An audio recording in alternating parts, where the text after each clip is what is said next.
अखंड नाम संकीर्तन भागवत सप्ताह भागवताचार्य अभप रोशन महाराज कळंबे।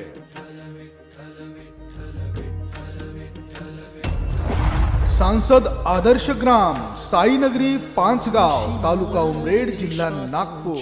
कर्माचं बंधन तुमच्या आमच्या सारख्या नाही, देवांना कर्म बांधू शकत नाही। तुम्ही आम्ही इथं जन्माला आले ते कर्माचा साठा घेऊनच जन्माला आलेलो आहोत। जीवदशा माणसाला प्राप्त होते ती कर्मानुसार मिळते। पहा, अगा कर्मी जे उरावे सुख दुःखी फळावे तया ते भोगाय वया यावे देहा एका। पण परमात्मा कोणत्याच कर्माने लिप्त होत नाही, लक्षात घ्या। कारण जीवदशा म्हटले की केल्या कर्माचा भोग हा ठरलेला आहे आणि शास्त्र वचन असं आहे की कर्म आहे तिथं भोग आहेच आहे। मग एखादा म्हटला की भोग भोगावा लागतो ना, मग आम्ही कर्मच करणार नाही असंही म्हणून चालत नाही। कर्म करावं लागणार नाही म्हणण्यापेक्षा कर्म घडणारे 100% ठरलेलं आहे। सकाळी उठल्यापासून झोपेपर्यंतच्या अवस्थेमध्ये माणसाकडून कर्म घडतं। कर्म केल्याशिवाय मनुष्य जीवनच जगू शकत नाही। एखादा म्हटला का नाहीच मी कर्म करणार, तरी आपल्याकडून कर्म घडतं ना। श्वासोश्वास घेणं हे काय कर्मच आहे। बंद करून पहा बरं, जागीच थंड होतो आपण। 21,600 वेळा मनुष्य 24 तासामध्ये श्वासोश्वासाची क्रिया करतो, हे जागृतीतलं कर्म आहे। स्वप्नामध्ये सुद्धा माणसाकडून कर्म घडतं। काही काही माणसाला रात्रीच्या वेळा सापच दिसतात, अर्ध्या रात्रीच बोंबलून उठतात। आम्ही एक वेळा पंढरपूरला गेलो, आमच्या त्या मठामध्ये एक म्हातारं अर्ध्या रात्री बोंबलून उठलं, हुड हुड हुड। लोक म्हणे का रे काय झालं? नाही, वासरू पिऊन राहिलं होतं म्हणे। हे कुठे स्वप्नात झोपत होतं। म्हणजे स्वप्नातही माणसाला कर्म आणि सोडत नाही, कर्म घडतं।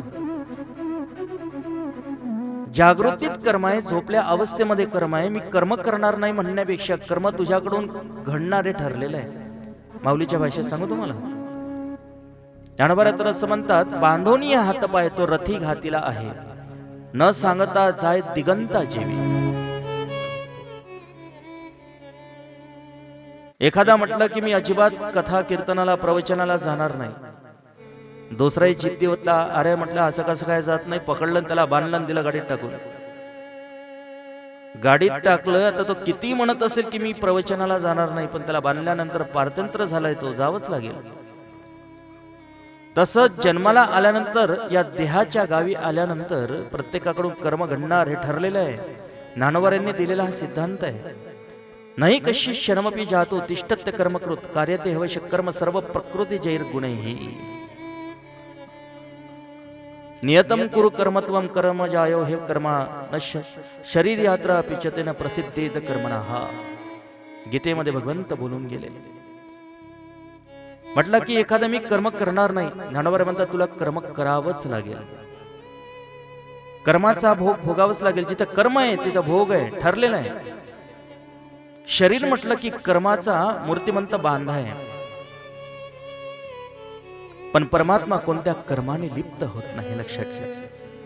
प्रकृतीचा परिणाम देवावरती होत नाही, म्हणून देवांना दाढी मिशी येत नाही, त्याला हे कारण आहे। देवाचं शरीर हे पांचभौतिक शरीर नाहीये। भगवान शुकदेव परीक्षित राजाला आता कथा बदल करतात, फार गोड प्रसंग आहे बरं। आता भगवान शुकदेवांनी पुढे जे चरित्र कथित केलेलं आहे ते सुदामदेव ब्राह्मणाचं। सुदामजी अत्यंत दरिद्री जीवन जगणारे। एक गोष्ट ऐकून ठेवा, भगवान शुकदेवांच्या मते सुदामची दरिद्री नाहीये। दरिद्री कोण असतो जीवनामध्ये की ऐश्वर्य भरपूर आहे पण ज्याच्या जीवनामध्ये समाधान नावाची गोष्ट नाहीये, जगातला सगळ्यात मोठा दरिद्री माणूस तर तो आहे। सुदामजी हे संत आहे आणि संत वृत्तीने ज्याचं जीवन व्यतीत होतं तो मनुष्य कधी जीवनामध्ये दुःखी राहू शकत नाही। ज्ञानोबांनी गोड वर्णन केलेलं। हा महात्मा कसा जीवन जगतो माहितीये? संतुष्ट सततम योगी। माऊलीने तर फार गोड उदाहरण दिलेलं आहे ओळीमध्ये। ज्ञानेश्वर महाराज म्हणतात, वार्षे वीण सागरू जैसा जळे नित्य निर्भरू तैसा निरुपचारू संतोषी जो। हजारो नद्यांचा समावेश नदीमध्ये त्या समुद्रामध्ये होतो. पण बघा की त्या समुद्राची लेवल कधी वाढत नाही आणि किती दुष्काळ पडू द्या समुद्राचं कधी पाणी कमी होत नाही, घटत नाही. खोली हे पारो नेनेजे ज्ञानोबा म्हणतात. पावसाचा परिणाम समुद्रावरती कधी होत नाही. तैसा निरुपचारू संतोषी जो सुख दुःखादी विषयाने जो भाळला जात नाही तो महात्मय. आणि असं जीवन असेल तर सुदामाचं पाहायला मिळतं. सुदामची विरक्त महात्म्य.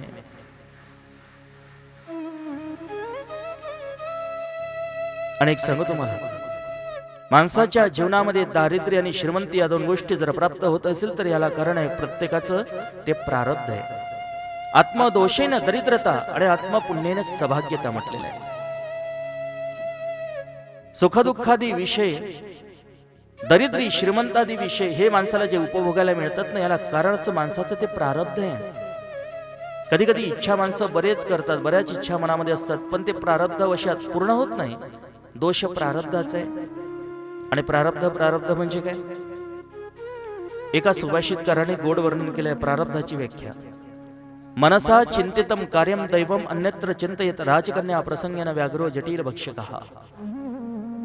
लक्षपूर्वक आहे का? फार गोड श्लोक आहे. प्रारब्धाची व्याख्या करताना एका सुभाषितकाराने केलेलं वर्णन आहे. प्रारब्ध म्हणजे काय? माणूस मनामध्ये इच्छा काय करतो याला महत्व नाहीये. दैव काय घडवतं महत्व याला आहे. इच्छा असो अगर नसो जे घडतं ना याला म्हणायचं प्रारब्ध. बऱ्याच इच्छा आपल्या जीवनामध्ये अशा आहेत की ते अद्याप पूर्ण झालं नाही. याला कारण काय? ते प्रारब्धाचा प्रतिबंध आहे. आपल्या सारख्यांचं उदाहरण जाऊ द्या, मी तुम्हाला मोठ्यांचं उदाहरण सांगतो. रावणाचं. रावणाने किती इच्छा केल्या होत्या? म्हणतात की रावणाने आपल्या जीवनामध्ये 3 इच्छा केल्या पण एकही इच्छा त्याची पूर्ण झाली नाही. कोणत्या 3 इच्छा केल्या होत्या? खारा समुद्र गोड करीन असं तो म्हणत होता.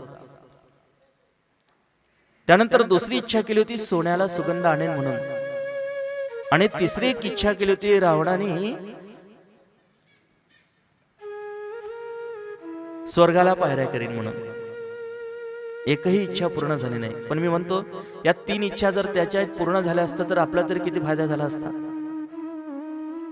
खारा समुद्र आज जर गोड झाला असता तर विचार करा, समुद्राच्या काठी वसलेली नगरी मुंबई, आज पाण्याची किती अडचण आहे मुंबईमध्ये.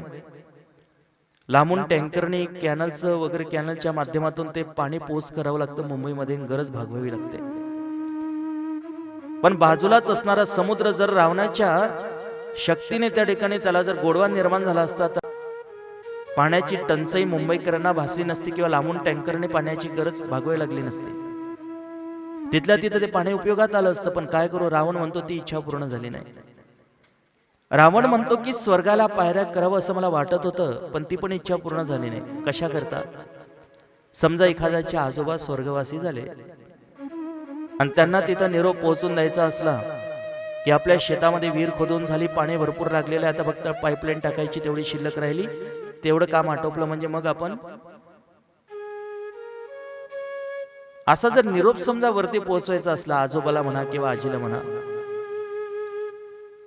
की यावर्षी कापसाला भरपूर पीक उत्पन्न झालेलं आहे, की तुमच्या नातिनीचं योग्य प्रकारे लग्नही पार पडलेलं आहे, काळजी नसावी का तुमची म्हातारी दुसऱ्या म्हाताऱ्यासंग पळून गेली, असा जर निरोप समजा स्वर्गामध्ये पोहोचवायचा असला तर त्यासाठी मी पायऱ्या करण्याची योजना केली होती. पण रावण म्हणतो काय करू, ती पण इच्छा पूर्ण झाली नाही. आणि एक तिसरी इच्छा होती सोन्याला सुगंध आणायचा म्हणून, पण म्हणतो की ती पण इच्छा पूर्ण झाली नाही. आता मला सांगा, सोन्याला जर सुगंध राहिला असता तर सगळ्यात मोठा फायदा कोणाचा झाला असता? महाराज लोकांचा. मग सगळ्यात जास्त फायदा झाला असता चोरांचा. बरोबर आहे ना? घरामध्ये चोर शिरल्यानंतर सोनं कोणत्या कपाटात ठेवलेलं आहे हे काही फार धांडून पाहायची गरज पडली नसती, तो वासावासानेच गेला असता तिथं. पण रावण म्हणतो करू काय, माझी ती पण इच्छा पूर्ण झाली नाही. मनामध्ये काय महत्व याला नाही, आपल्या प्रारब्धात काय महत्व याला आहे. राजकन्या प्रसंगेन व्याघ्रो जटिल भक्षकः. एक गोड असा दृष्टांत आहे, जरा लक्षपूर्वक ऐका. एक राजा होता. राजाची एकुलती एक मुलगी राजकन्या उपवर झाली. राजाने विचार केला, आपल्या मुलीचं लग्न करायचंय, कुणाशी करावं? ज्योतिषी बुवाला बोलवलं. राजाने त्या ज्योतिषी बुवाला विचारलं, ज्योतिषी बुवा, माझी एकुलती एक राजकन्या आहे, सुंदर आहे, उपवर झाली आहे, आता हिचं लग्न कुणाशी करू? जरा कुंडली वगैरे बघा. आणि ज्यावेळेला तो ज्योतिषी बुवा ती कुंडली चाळत होता, आता चाळता चाळता काय झालं की राजाची सुंदर रूपवान असणारी मुलगी समोरून येताना ज्योतिषी बुवानं पाहिली. त्याने मनात विचार केला, इतकी सुंदर मुलगी दुसऱ्या तिसऱ्याला देण्यापेक्षा देऊन टाका ना मलाच. मनामध्ये विचार करतो पण दातानं जीभ चावली. विचार केला की डायरेक्टली राजाला जर म्हणायला लागलो तर राजा आपला शिरच्छेद केल्याशिवाय राहणार नाही. मग आपण काय करायचं? असले नसले सगळे कुयोग राजाला सांगितले. राजाला सांगितलं, म्हटलं, राजेसाहेब, तुमची मुलगी मूळ नक्षत्रावर जन्माला आलेली आहे आणि हिच्या इथे राहण्यामुळे तुमच्यावरती अनिष्ट कोसळणार आहे, संकट निर्माण होणार आहेत. राजा घाबरला, म्हणे, काय बोलता महाराज? हा, अरे अनेक दुःख तुमच्यावरती निर्माण होतील. आणि महाराज मग काय करू? काही ग्रह शांती वगैरे करावी लागेल आणि ग्रह शांती करून काही फायदा होणार नाही. मग काय करू?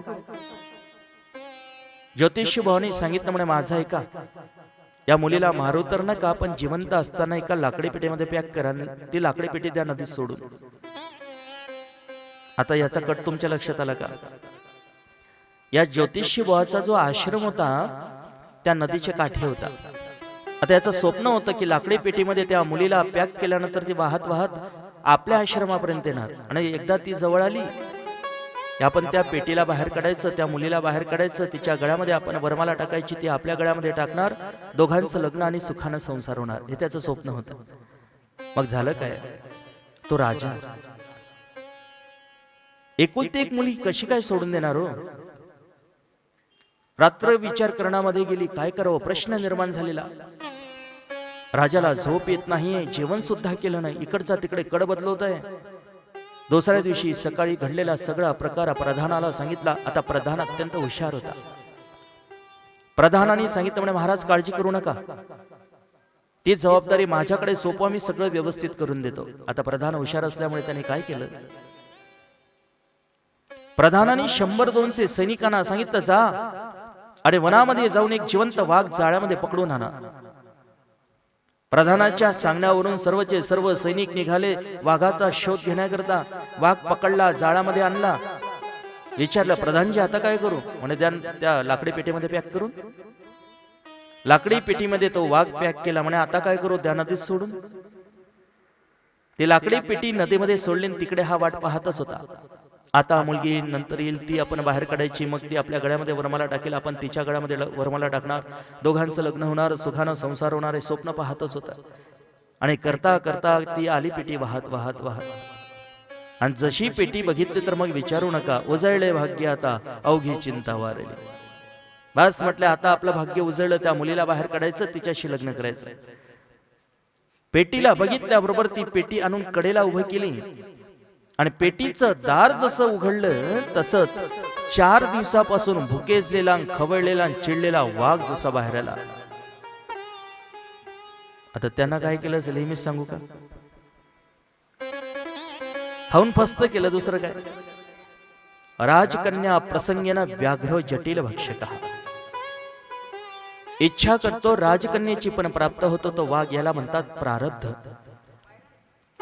मनुष्य आपल्या जीवनामध्ये कल्प विकल्प अनेक प्रकारची इच्छा मनामध्ये तयार करतात, पण होतं काही प्रारब्ध वशात त्या इच्छा पूर्ण होत नाही, याला प्रारब्ध असं म्हणतात. म्हणून मनुष्याच्या जीवनामध्ये सुखदुःखादी विषय घडतात हे प्रारब्धानुसार.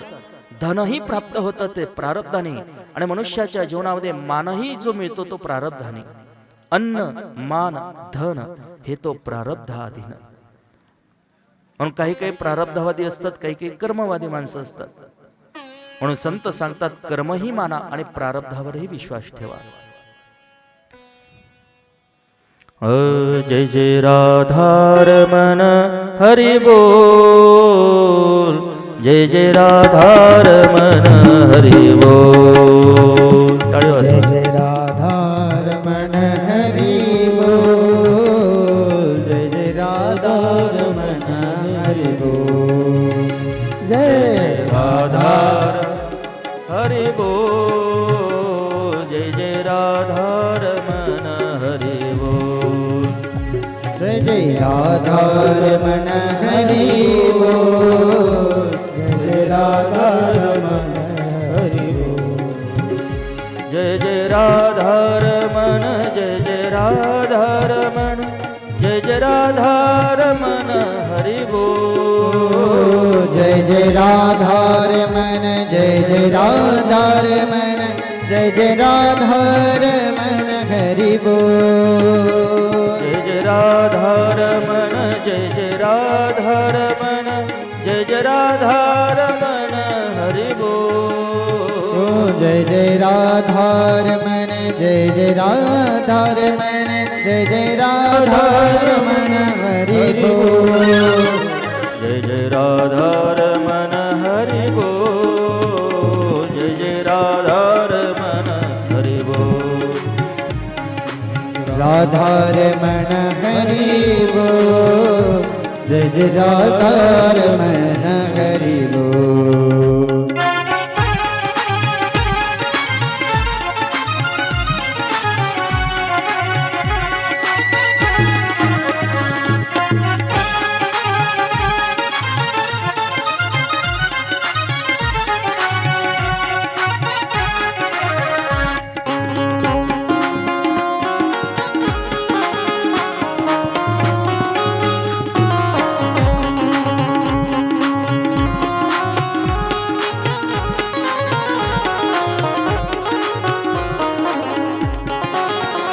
जय जय राधारमण जय जय राधारमण जय जय राधारमण हरि बोल जय जय राधारमण जय जय राधारमण जय जय राधारमण हरि बोल जय राधारमण जय जय राधारमण जय जय राधारमण हरि बोल जय जय राधारमण जय जय राधारमण जय जय राधारमण हरि बोल जय जय राधारमण हरि बोल जय जय राधारमण हरि बोल जय जय राधारमण हरि बोल जय जय राधारमण हरि बोल जय जय राधारमण हरि बोल जय जय राधारमण हरि बोल जय राधारमण हरि बोल जय जय राधारमण हरि बोल जय जय राधारमण हरि बोल जय जय राधारमण हरि बोल जय जय राधारमण हरि बोल जय जय राधारमण हरि बोल सुदाम्याचं जीवन जर आपण पाहिलं, लौकिक दृष्टीने तो दरिद्री दिसतो, पण मानसिक समाधान त्याच्या जीवनामध्ये आहे. अनेक गोष्ट आपल्या जीवनामध्ये नेहमीसाठी लक्षात ठेवा. श्रीमंती मनुष्याला सुख प्राप्त करून देईलच याची शाश्वती कधी ठेवू नका. कारण म्हातारपणामध्ये श्रीमंत माणसाचं जीवन कसं असतं हे आपण डोळ्यांनी पाहतो. साठवणी मरे धन लावी पोरासी भांडण नाही नारायण तुका मने स्मरला.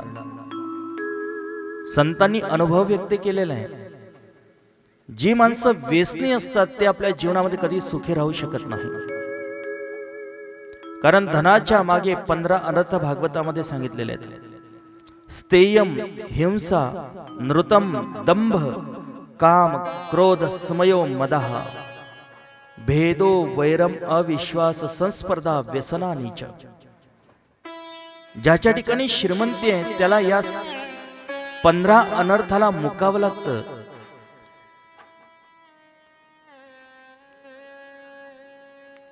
श्रीमंती माणसाला सुख देईल याची गॅरंटी ठेवू नका. तुम्हाला सिकंदर राजाचं चरित्र माहिती असेल.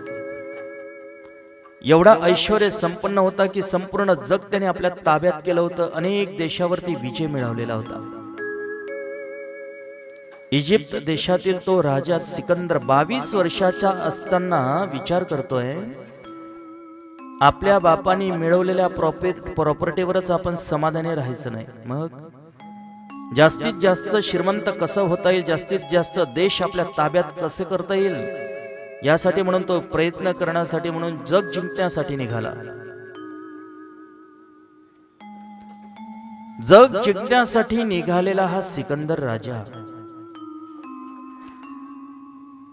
भरपूर ऐश्वर्य प्राप्त करून घ्यावं म्हणून निघाला. सेनापती सैनिक सोबत घेतले. 22 वर्षाचा तो 40 वर्षापर्यंत त्यांनी जग जिंकण्यासाठी अनेक देशांवरती आक्रमण केली.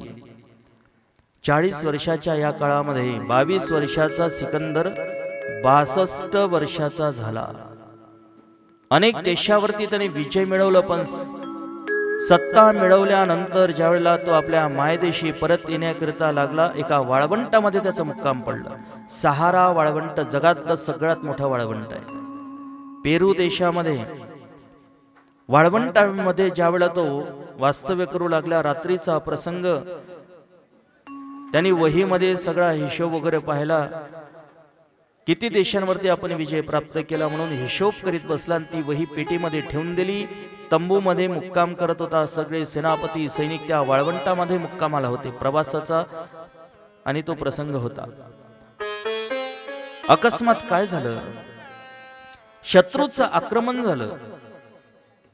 राजाने स्वतःचा जीव वाचवायचा म्हणून तलवारीनं तंबूचा पडदा फाडला आणि त्या तंबूच्या पडद्याच्या आडून निघाला.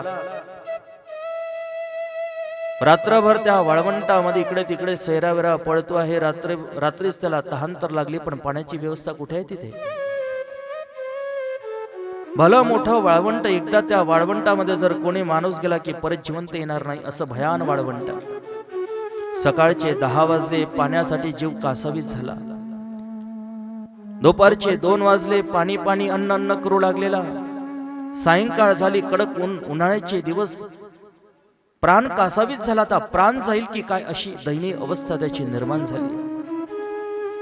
ज्या देवाचा तो भक्त होता त्या देवाला विनंती करू लागला, हे देवा, अरे संपूर्ण जगावरती मी सत्ता मिळवली, संपूर्ण जग माझ्या ताब्यात आहे, मला शोभेल असं तरी कमीत कमी मरण दे. मरणाची याचना देवाकडे करतो, पण देवाला म्हणतोय योग्य ते मरण मला दे. पाणी पाणी करत तडफडत असणारा तो राजा की त्यावेळा एकाएकी कोणी महात्मा तिथं आला. महात्म्याने त्याची अवस्था बघितली. तो महात्म्याकडे गेला. त्याच्या हातामध्ये पाणी होतं, फक्त एक वाटीभर पाणी. बघितलं आणि सांगितलं, म्हणे हे महात्मा, पाण्या वाचून माझा जीव कासावीस झाला. आता जर मला पाणी मिळालं नाही 5-2 मिनिटात तर मी नक्की प्राण सोडणार. महात्मा म्हटला, तुला पाणी पाहिजे? हो, पण पाणी तुला फुकट देणार नाही. म्हणे किती धन लागते तेवढं सांगा, मी तुम्हाला 100 सोन्याच्या मोहरा देतो, पण वाटीभर तुमच्या जवळचं पाणी मला द्या. तो महात्मा म्हटला, पाणी फक्त माझ्या पुरतं आहे, ते पण आजच्या पुरतच आहे, मी तुला देऊ इच्छित नाही. सिकंदर म्हटला, किती धन पाहिजे ते सांगा, 1000 मोहरा देतो, पण मला वाटीभर पाणी द्या. तो म्हणला, परवडत नाही. 1,00,000 मोहरा घ्या. नाही परवडत. राजा म्हणला, का भाव खाता? म्हणे वस्तू माझी आहे, किंमत करण्याचा अधिकार माझा आहे. कारण ज्याची वस्तू आहे त्याला किंमत करण्याचा, किंमत ठरवण्याचा अधिकार आहे. बरोबर आहे ना? शेतकरी सोडून. फक्त बिचारा शेतकरीच असा आहे की कमवल्या मालाचा भाव त्याला ठरवता येत नाही. एखाद्या कंपनीने एखादं जर घड्याळ काढलं तर त्या घड्याळची किंमत ठरवण्याचा अधिकार त्या घड्याळच्या मालकाला आहे. एखाद्या कंपनीनं मोबाईल काढला की त्या मोबाईलची किंमत किती ठेवायची हे स्वातंत्र्य त्या कंपनीच्या मालकाला आहे. पण राब कष्ट करून हाडाचे काढा रक्ताचं पाणी दिवसभर करूनही शेतकऱ्यांनी शेतमाल पिकवणंही त्याला मात्र आपल्या मालाचा भाव ठरवता येत नाही. हे दुर्दैव या भारत देशातल्या शेतकऱ्याचं. तो म्हटला, वस्तू माझी आहे, अरे पाणी माझं आहे, किंमत ठरवणार मी. त्यांनी सांगितलं, असं का करता महाराज? माझं अर्ध राज्य तुम्हाला देतो, फक्त वाटीभर पाणी द्या. तो म्हणला, नाही देणार.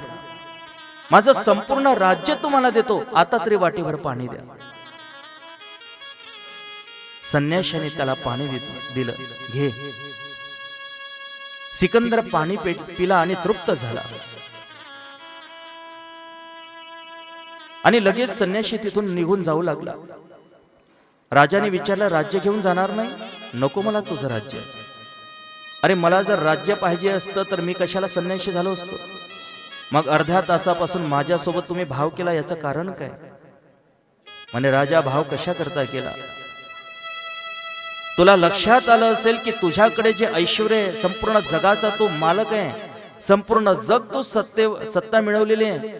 जगावरती सत्ता मिळवणारा राजा एक वाटीभर पाणी सुद्धा पाण्यासाठी म्हणून तुझ्या राज्याची तेवढी किंमत नाही आहे. तुझ्या राज्याची किंमत एक वाटीभर पाण्या इतपतही नाही हे लक्षात ठेव. शेवटी सिकंदर राजाला पश्चाताप झाला की आपण जेवढं मिळवलं त्या धनाला तीळ मात्र अर्थ नाही जर आपला जीवन जिवंत राहत नसेल तर. म्हणून जेवढं काही धन मिळवलं, जेवढं काही त्याच्या वह्या होत्या, संपूर्ण त्यांनी जाळून टाकल्या म्हणतात. उपरती निर्माण झाली. म्हणून लक्षात ठेवा, आपल्याकडे ऐश्वर्य भरपूर जरी असलं पण वाटीभर पाणी घेण्या इतपतही आपली लायकी नाही आहे, लक्षात ठेवा.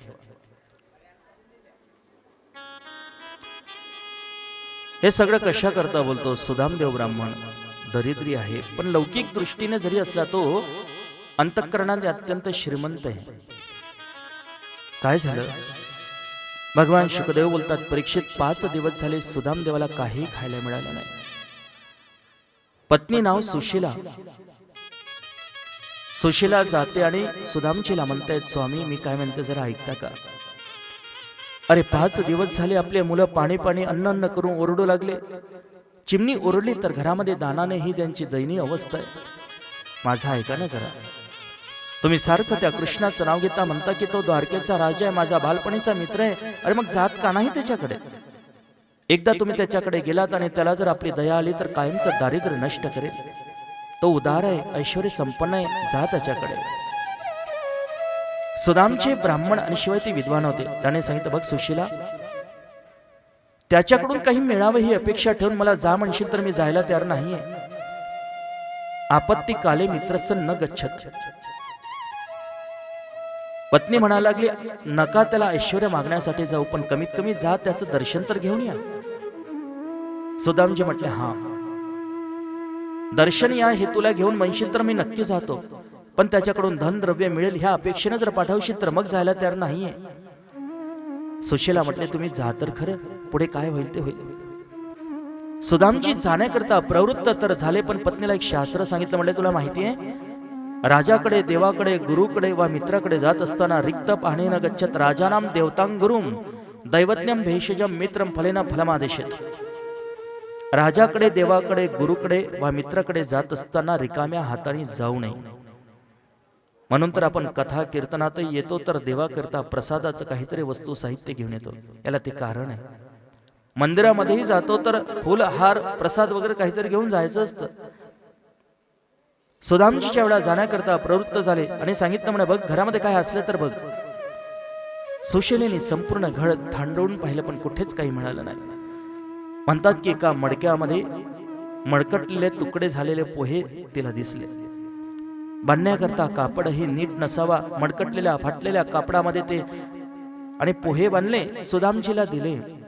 आणि सुदामजी देवाच्या भेटी करिता निघाले. ते परमात्म्याचं चिंतन करीत चले श्याम सुंदर से मिलने सुदामा. चले श्याम सुंदर से मिलने सुदामा. चले श्याम सुंदर से मिलने सुदामा. चले श्याम सुंदर से मिलने सुदामा. चले श्याम सुंदर से मिलने सुदामा. चले श्याम सुंदर से मिलने सुदामा. चले श्याम सुंदर से मिलने सुदामा. चले श्याम सुंदर से मिलने सुदामा. गाते गाते चले मन में हरे कृष्ण रामा. गाते गाते चले मन में हरे कृष्ण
लोटा बटोरी गले लटकाई, चावलों की पोटली बगल में दबाई, चोर बंगली कार्तिक लटकाई, चावल की पोतली गले लटकाई, जाओ पतिवर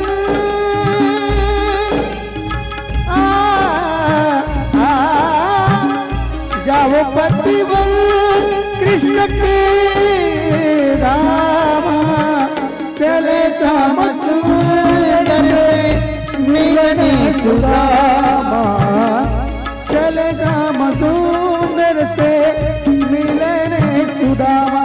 हरे रामा हरे रामा राम राम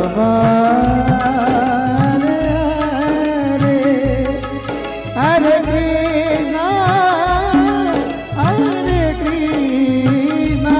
कृष्ण कृष्ण हरे हरे राम कृष्ण कृष्ण हरे हरे, हरे कृष्ण कृष्ण कृष्ण हरे हरे। भगवान कृष्ण निष्काम भाव घेऊन तो सुदामा देवाच्या भेटीकरिता निघालेला. श्रीकृष्ण जयकृष्ण नावाचं चिंतन करीत ज्या वेळा चालू लागलेला, पायामध्ये काटे मोडतायत, पायामध्ये नीट चप्पल सुद्धा नाहीये, फाटलेलं धोतर अंगावरती आहे, एका हातामध्ये काठी घेतली, फुटलेला तांब्या पोह्याची गाठोडे घेऊन सुदामजी निघाले. आणि प्रवास करीत करीत ज्या वेळा रस्त्याने निघाले, एक नदी लागलेली आहे. आता नदीच्या पलीकडे सुदामजीला जायचंय. एक नावाडी आहे, तो नावेमध्ये बसला. सुदामजी जवळ गेले, नावाड्याला विचारलं, काय नदीच्या पलीकडे नेऊन देणार आहेस का? नावाड्याने त्याची दरिद्री अवस्था बघितली आणि विचारलं, काय पैसे वगैरे आहेत का? विनाकारण जाण्याची इच्छा करतो.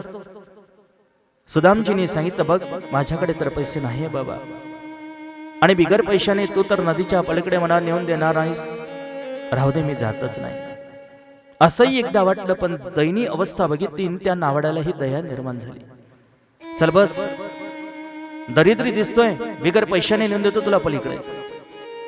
सुदामजी त्या नावेमध्ये बसले. सुदामजी आणि तो नावाडे दोघेही ज्यावेळा नावेतून निघाले, विचारलं, काय कुठे निघालास? सुदामजींनी सांगितलं, मी द्वारकेला निघालो महाराज. कशा करता? द्वारकेचे राजे आहेत ना कृष्ण परमात्मा, तो माझा बालपणीचा मित्र आहे. अरे संदीपनी ऋषींकडे आम्ही विद्याभ्यास करण्यासाठी होतो, भेट व्हावी म्हणून निघालोय. करता करता प्रवास करीत निघाले ते शेवटच्या टोकापर्यंत येऊन पोहोचले. सुदामजी नावेच्या खाली उतरले. नावाड्याला विचारलं, काय बाबा द्वारका अजून किती लांब असेल? नावाडे म्हटला, महाराज जर पायी गेला तर कमीत कमी 1 महिना लागेल. सुदामजींनी धीर सोडला नव्हता. चिंतन करीत करीत सुदामजीच्या वेळा पायी भजन करीत निघालेले. थकले भागले, विश्रांतीसाठी एका झाडाखाली म्हणून बसले.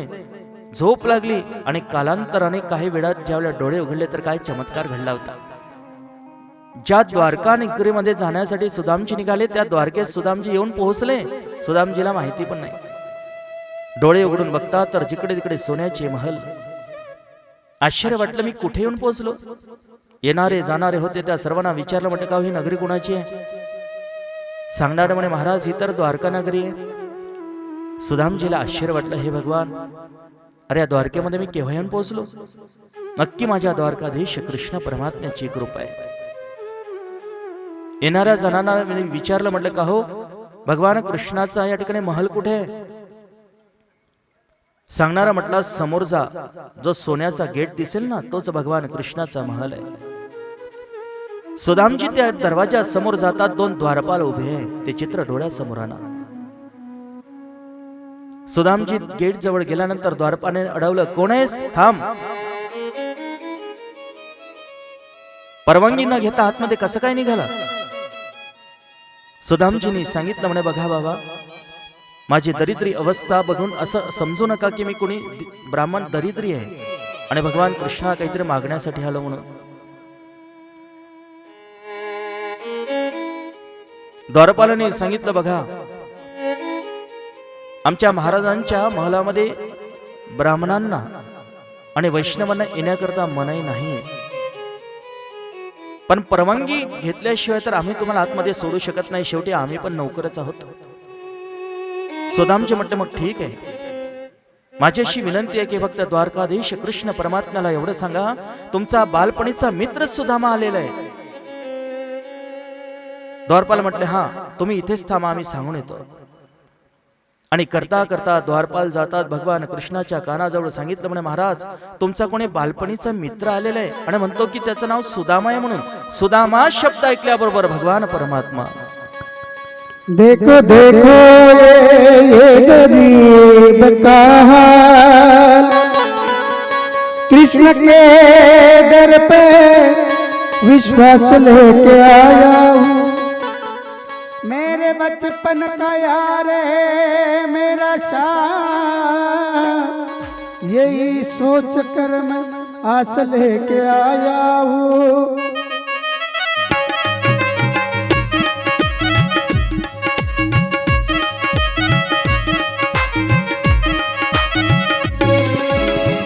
अरे द्वारपालो कन्हैया से कह दो, अरे द्वारपालो कन्हैया से कह दो, इधर पे सुदामा गरीब आ गया है, इधर पे सुदामा गरीब आ गया है, भटकते भटकते न जाने कहाँ से, भटकते भटकते न जाने कहाँ से, तुम्हारे महल के करीब आ गया है, किधर पे सुदामा गरीब आ गया है. अरे द्वारपालो कन्हैया से कह दो, अरे द्वारपालो कन्हैया से कह दो, किधर पे सुदामा गरीब आ गया है, किधर पे सुदामा गरीब आ गया है. जय हो,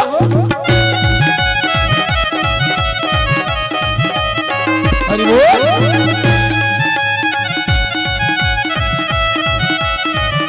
जय हो.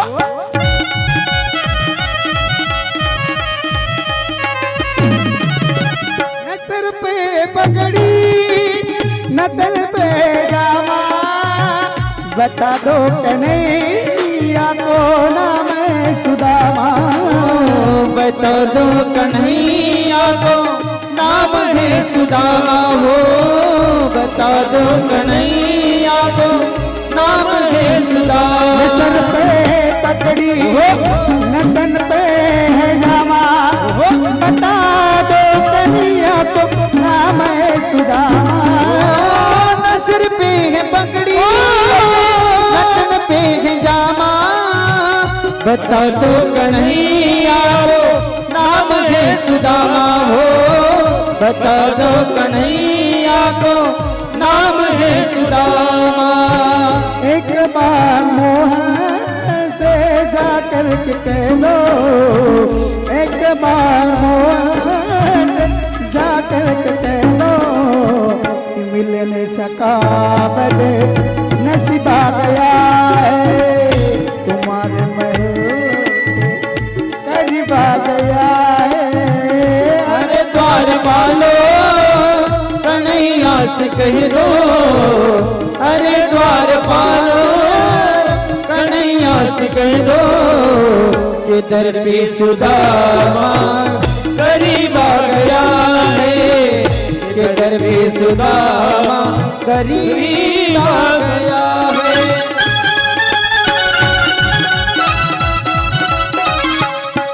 जय हो.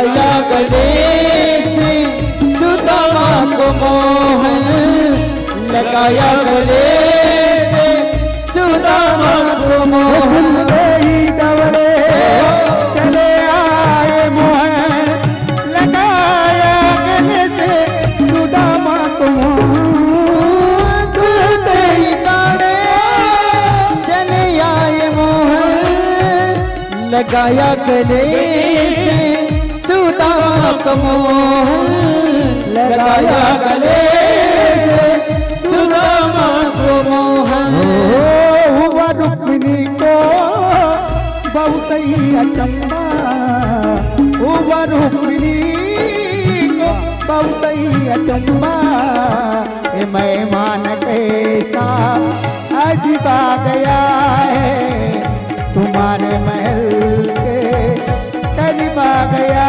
है अरे द्वार पालो कन्हैया से कह दो अरे द्वार पालो कन्हैया से कह दो ये दर बेसुरामा गरीब आ गया है ये दर पे सुदामा गरीब आ गया है के दर पे सुदामा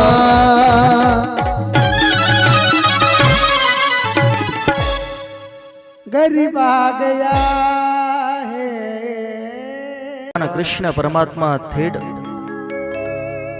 सुदामेकडे धाव घेतात आणि सुदामजीला बघून तर नेत्राचे पारणे फिटले, कडकडून सुदामजीला मिठी मारली. सुदामजीला जवळ केलं, जवळ घेऊन भगवान कृष्ण परमात्मा आपल्या राजमहालामध्ये प्रवेश करवतात. सोन्याच्या सिंहासनावरती परमात्माच्या आरूढ व्हायचे त्याच सिंहासनावरती सुदामजीला बसवलं. हातामध्ये जलपात्र घेऊन आल्या रुक्मिणी माता. अंतरी मंत्री सर्वचे सर्व बघू लागले. वारे करुणाचा करिगा दरिद्री ब्राह्मणाचा इतका सत्कार. सर्वांच्याही नेत्रामध्ये पाणी आलं की द्वारकाधीश परमात्मा एका दरिद्री ब्राह्मणाचा इतका सत्कार करतोय.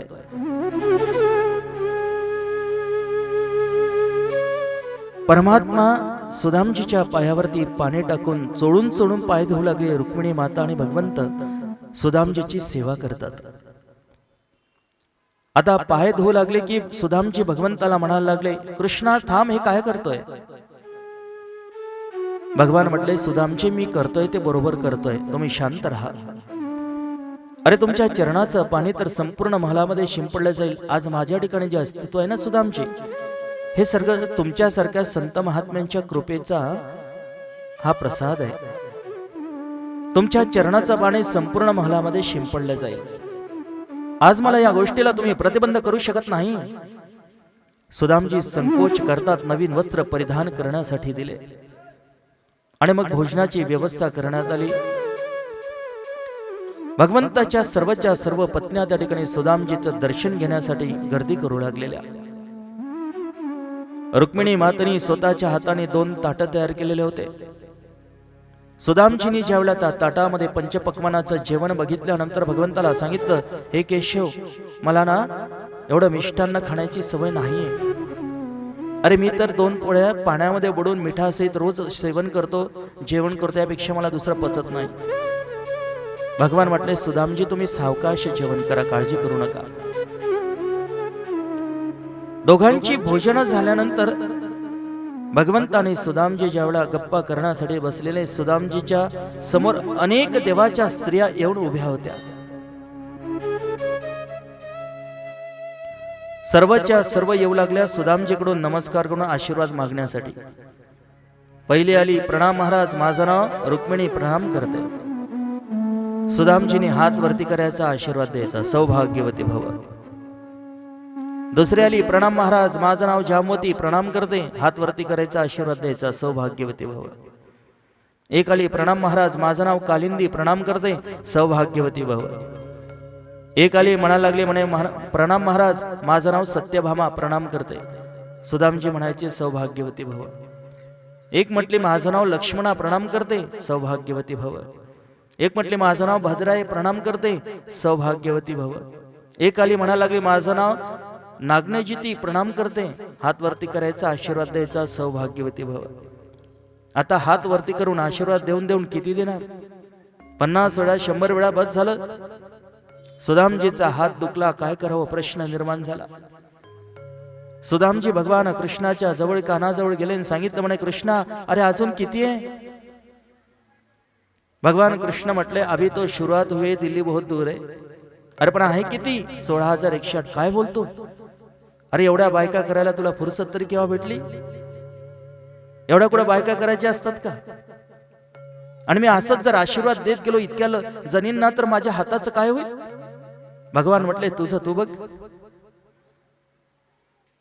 सुदामजी सुद्धा हुशार होते. सुदामजी म्हटले, कृष्णा तू एक काम कर, या सर्वांना एक एक करून आशीर्वाद देण्यापेक्षा तूच माझ्या पायापाड सर्वांच्या वतीने मी तुला आशीर्वाद देऊन टाकतो. आणि काय अधिकार असेल सुदामजीचा? संपूर्ण विश्व त्या परमात्म्याला वंदन करतो, तो जगत नियंता परमात्मा सुदाम्याच्या पाया पडतो. काय अधिकार असेल त्या सुदामदेव ब्राह्मणाचा विचार करा. सुदामजीच्या पायावरती नतमस्तक झाले परमात्मा. हात नमस्कार कशाला आहे? त्याच्या जीवनात जो त्याग आहे त्या त्यागाला भगवंत नमस्कार करतात. एका रात्रीशिवाय सुदामा राहिला नाही आणि देवानी त्याला राहण्यासाठी आग्रह केला नाही. दुसऱ्या दिवशी ज्या वस्त्रावरती तो आलेला, आता बघा काय झालं, पोहे तर राहूनच गेले आपले. भगवान कृष्ण आणि सुदामजी गप्पा करण्यासाठी बसलेले आणि दोन मित्रांच्या गप्पा चालू झाल्या. काय सुदामा, गुरुकुलातून गेल्यानंतर घरी गेल्यानंतर लग्न वगैरे झालं की नाही? सुदामजी म्हटले, हा कृष्णा, सुशीला नाव आहे तुझ्या बहिणीचं. खरे एवढ्या लांबून माझ्याकरिता भेटण्यासाठी आला, पण काही आणला असेल ना सोबत? आणि बहिणीने काही सोबत दिलं असेल? मग मात्र सुदामजी संकोच करतात. का? कारण सुदामजीच्या डोळ्यासमोर उभ्या आहेत ते देवाच्या अनेक पत्न्या, मोठ्या श्रीमंत घराण्यातल्या त्या मुली आहेत. यांच्या समोर काळपटलेल्या कापडातील पोहे कसे काय उघडून द्यायचे? संकोच करू लागले, म्हणून एक एक गोष्ट टाळू लागलेले. सुदामजी म्हणा लागले, कृष्णा तुला माहितीये आपण गुरुजींच्या आश्रमामध्ये होतो. भगवान म्हटले, पहिल्यांदा सांग सुदामा, वहिनीने काय पाठवलं?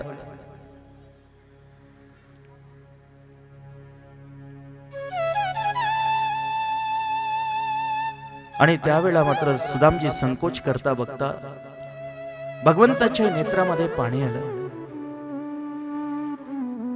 भगवान म्हटले, सांग ना वहिनीने काय पाठवलं? सुदामजी म्हणा लागले, कृष्णा माहिती आहे आपण गुरुकुलामध्ये असताना आपण एकदा वनामध्ये गेलो होतो. भगवान म्हटले, पहिल्यांदा सांग वहिनीने काय पाठवलं? आणि आपल्याला खूप भूक लागली होती, खायला सुद्धा काही नव्हतं. पहिल्यांदा सांग वहिनीने काय पाठवलं? भगवान सुदामजी म्हटले, कृष्णा ही वहिनीची गोष्ट तो नंतर करू शकत नाही. जे लावलं काय पाठवलं? काय पाठवलं? भगवान म्हटले, पहिल्यांदा सांग वहिनीने काय पाठवलं? तुम्ही महिला इथून उठून इकडे बसा. महाराज आलेले आहेत, त्यांना बसू द्या. गादी मोकळी करा.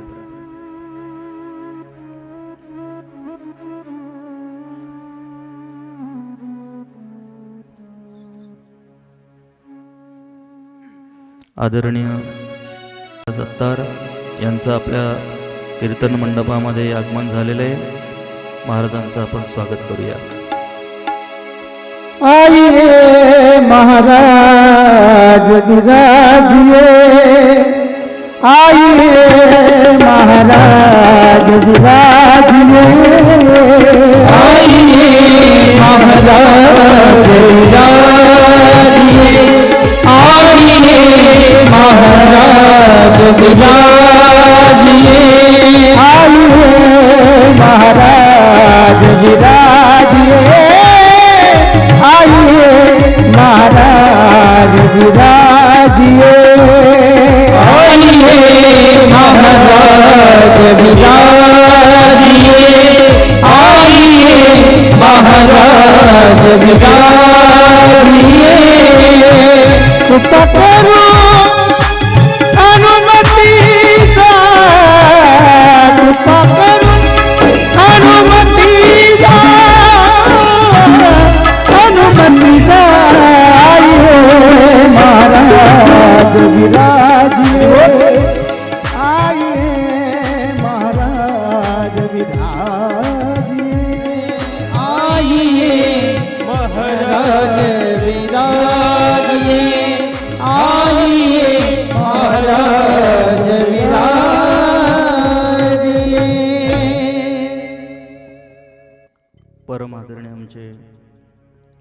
परम मित्र परम गुरुबंधू असणारे कबीर महाराज अत्तार यांचं स्वागत आमचे नंदूभाऊ करतील. ऐका, नंदूभाऊ आलेत का?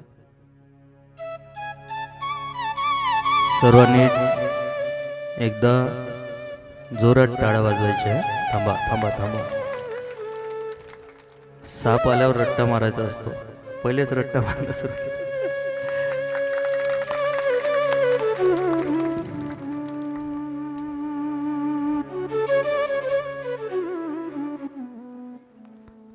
आपल्या महाराष्ट्रामध्ये आज मोठ्या नामवंत कीर्तनकारांच्या यादीमध्ये ज्यांचं पहिलं नाव आहे असे आमचे परममित्र कबीर महाराज. खरं तर महाराजांची भेट झाली होती मुंबईला, भांडूपमध्ये आमची कथा होती. तिथे महाराजांचं कीर्तन होतं आणि ते कीर्तन ऐकून मी एवढा प्रभावित झालो. एक मुस्लिम समाजामध्ये असणारे गोड असं व्यक्तिमत्व आपल्या महाराष्ट्रामध्ये वारकरी संप्रदायाचा वारसा जोपासीत संप्रदायाचा प्रचार करतायत. अतिशय तन्मयतेनं जीव लावून वारकरी संप्रदायाचा मोठ्या स्वरूपानं असते प्रचार करतायत. महाराजांकडे पाहून असं वाटलं किती मोठं व्यक्तिमत्व आज आपल्या गावामध्ये त्यांचं आगमन झालं. एक कौतुक करण्यासारखं आहे. आणि एक आनंदाची गोष्ट पुन्हा अशी आहे की महाराजांची कीर्तनं काल, परवाच्या दिवशी आणि आज या 3 दिवसमध्ये जी टॉकीजवर हल्ली चालू आहे. तुम्ही सायंकाळची वेळा बघा, 6 वाजताच्या नंतर जी टॉकीजला कीर्तन हल्ली आहे. महाराजांना नमस्कार.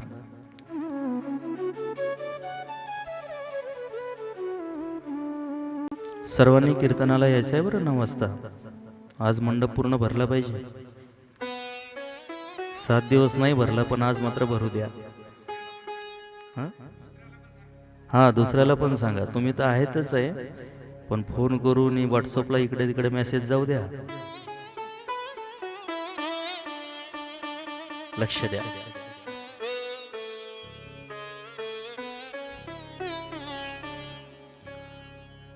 सुदामजी त्या ठिकाणी संकोच करतात. बोलू नका, माझ्याकडे पहा, इकडे लक्ष द्या.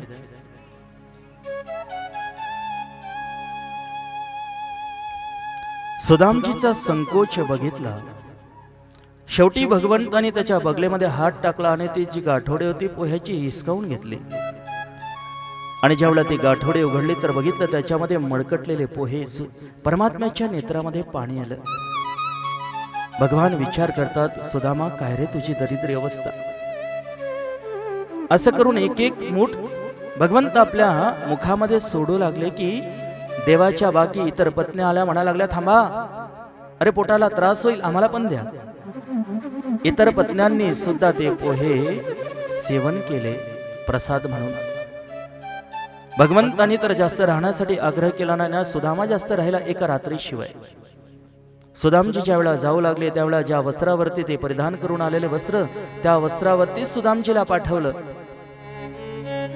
पण सुदाम्याला देवानी काय दिले सुदामजीला माहितीच नाही. सुदामा ब्राह्मण दुःखे दारिद्र्य पिढीला मुष्टी पोहे घेऊन त्याचे भेटी लागी गेला. परिणाम शुद्ध भाव देखुनिया गाव सोनियाचा दिला गा. त्याची संपूर्ण नगरी सोन्याची करून टाकलेली. आणि ज्यावेळेला सुदामजी आपल्या नगरीकडे येऊन पाहतात तर ज्या ठिकाणी त्यांची झोपडी तर नाही, पण सोन्याचा महल उभारलेला होता. नवल वाटलं, हे गाव माझं आहे की आणि कोणाचं आहे. बघावं तर खरं म्हणून आतमध्ये आवाज दिला तर बघितलं सुशीला ती बाहेर आली. सुशीलेने सांगितलं, बघा हे सगळी द्वारकाधीशाची कृपा आहे. सुदामजीने सांगितलं, बघ सुशीला, तुला ऐश्वर्य पाहिजे होतं, मिळालं. आणि मला माझ्या कृष्ण परमात्म्याची भेट पाहिजे होती, तेही मला मिळाली. आता मला इथं राहण्याची इच्छा नाहीये, मी निघालो. असं म्हणून सुदामजी मागे वळतात आणि जाण्याकरता 10-5 पावलं पुढे गेले न गेले द्वारकाधीश कृष्ण परमात्म्याचं दर्शन सुदामजीला झालं. आवाज दिला, सुदामा. मागे वळून बघतात तर काय परमात्म्याचं दर्शन सुदामजीला त्या ठिकाणी होते. कडकडून देवानी मिठी दिली सुदामाला आणि सांगितलं, बघ सुदामा, अरे त्रैलोक्यातलं ऐश्वर्य जरी तुला आणून दिलं ना, तुला कधी गर्व होणार नाही. जा माझा आशीर्वाद आहे, गृहस्थी धर्माचा स्वीकार कर. त्यानंतर सुदामजी गृहस्थी जीवन जगू लागले. सुदाम चरित्र भगवान शुकदेवाने इथपर्यंत कथित केलं. आता भगवान कृष्ण परमात्मा भगवान शुकदेव या ठिकाणी कथा बदल करतात. भगवान कृष्ण आता निजधामाला जाण्याची तयारी करतात. तो प्रसंग अतिशय अद्भुत आहे. आणि जाता प्रसंगी भगवान कृष्णाने संपूर्ण जगाला जो उपदेश केलेला आहे तो उपदेश आपल्या सर्वांच्या दृष्टीने महत्वाचा आहे. आणि इथून पुढचं जे चरित्र आहे 11 स्कंदामध्ये हे आपल्या दृष्टीनं फार अत्यंत महत्वाचा उपदेश आदर्श आहे. श्रद्धेने श्रवण कराल तर पूर्ण भागवत श्रवण केल्याचं फल मिळेल. 2 मिनिटं भजन करू. हरे राम हरे कृष्ण हरे राम हरे कृष्ण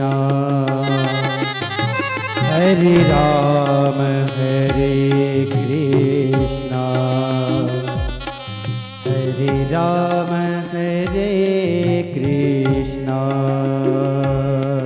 हरे राम हरे कृष्ण हरे राम हरे कृष्ण हरे राम हरे कृष्ण हरे राम हरे कृष्ण हरे राम हरे कृष्ण हरे राम हरे कृष्ण हरे राम हरे टाळेवर भजन करा. राम हरे कृष्ण हरे राम हरे कृष्ण हरे राम हरे कृष्ण हरे राम हरे कृष्ण हरे राम हरे कृष्ण हरे राम हरे कृष्ण हरे राम हरे कृष्ण हरे राम हरे राम हरे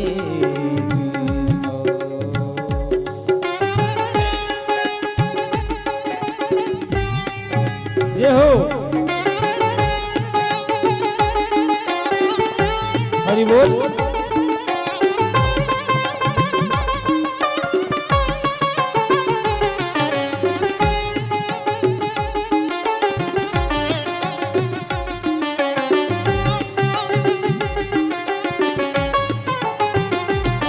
हरे राम हरे कृष्ण हरे राम हरे कृष्ण हरे राम हरे कृष्ण हरे राम हरे कृष्ण हरे राम हरे कृष्ण हरे राम हरे कृष्ण हरे राम हरे कृष्ण हरे राम हरे कृष्ण हरे राम हरे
की तुमचं या मृत्यू लोकातील कार्य संपन्न झाल्यानंतर आणि पापाचा भार नष्ट झाल्यानंतर तुम्ही परत आपल्या निजधामाला परत येणार म्हणून.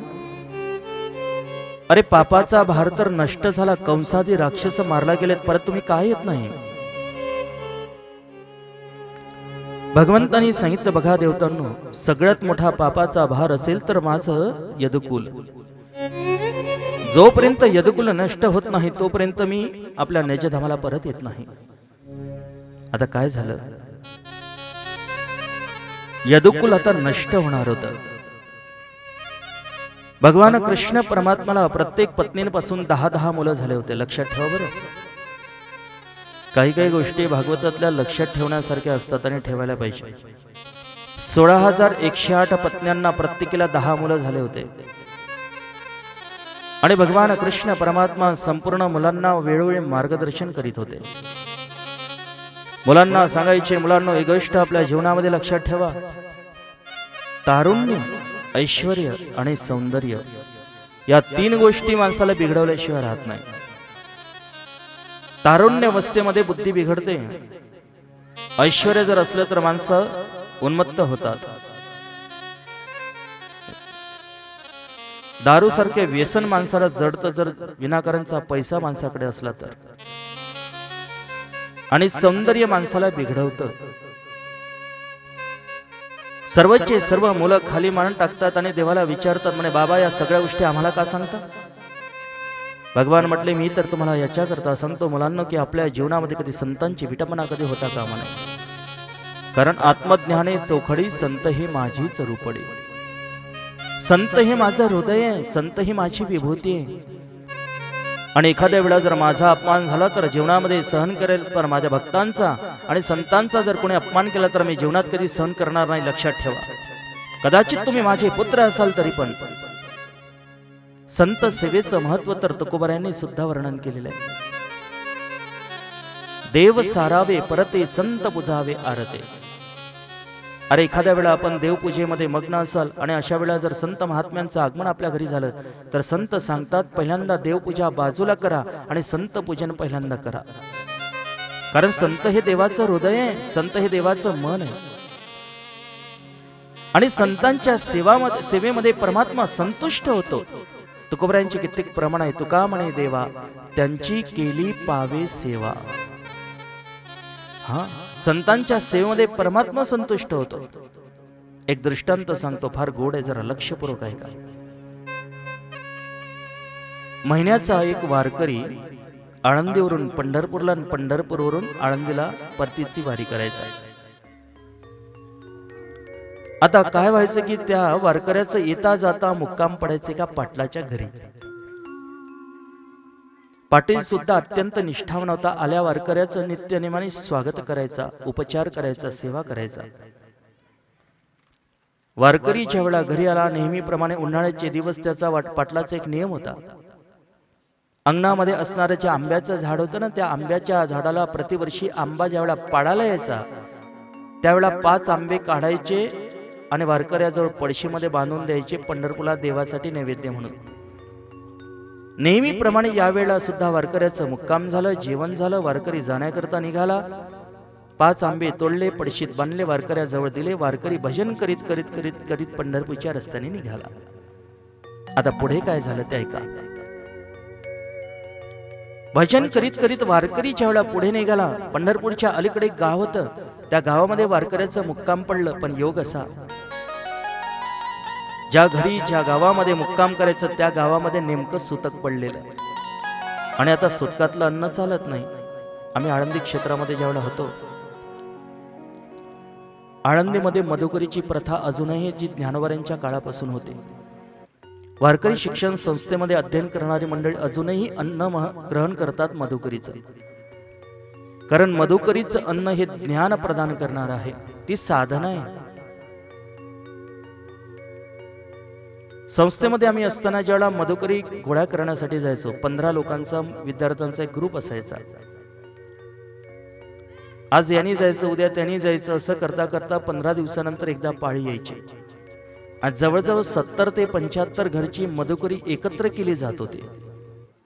त्या दारामध्ये जायचं आणि मधुकरी म्हणून आवाज द्यायचा. ती मावशी बाहेर यायची, 2 चपात्या भाजी त्या किटलीमध्ये टाकायची, परत पुढचं घर गाठायचं. असं करून 70 घरची मधुकरी, सगळ्या भाज्या एकत्र, आणि ती मधुकरी गोळा केली की आळंदीमध्ये आणायची. सर्वांना सारखे वाटे करायचे, आपापल्या धर्मशाळेमध्ये जाऊन जेवण करायचं.